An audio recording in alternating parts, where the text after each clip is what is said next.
মেয়েরা বিয়ের পরেও স্বামীর সান্নিধ্য পছন্দ করে, স্বামীর কাছে সময় চায়, স্বামীর সাথে ঘুরতে যেতে চায়।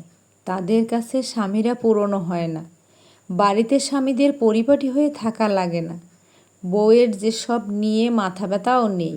তারা শুধু চায় হাত থেকে ফোনটা সরিয়ে স্বামী যেন তাকে সময় দেয়, তার কথা শোনে কিংবা তাকে কিছু বলে। বাড়িতে হাজারটা কাজ করার পরেও স্ত্রীরা গল্প করতে ক্লান্ত হয় না, বরং সারাদিনের জমিয়ে রাখা কথাগুলো বলার জন্য হাঁসফাঁস করতে থাকে।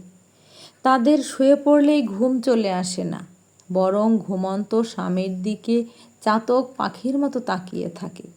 এই পুরো বিষয়টাতে টাকা পয়সারও কোনো হাত নেই, সৌন্দর্যেরও হাত নেই, বিষয়টা ভালোবাসার। স্বামী সুন্দর কিংবা অসুন্দর, টাকাওয়ালা কিংবা গরিব, নতুন কিংবা পুরাতন, এসব সত্যিই কোনো ম্যাটার করে না। তারা শুধু ভালোবাসার মানুষটাকেই ভালোবাসে।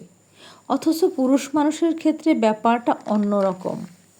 তাদের কাছে বউ পুরনো হয়, বউকে ভালো লাগে না, বউয়ের কথা ঘ্যান ঘ্যান মনে হয়। বাইরের নারীকে তারা যতটা গুরুত্ব দেয়, ঘরের বউকে যদি ততটা গুরুত্ব দিত, তাহলে স্ত্রীদের অন্তত মানসিক শান্তির অভাব হতো না।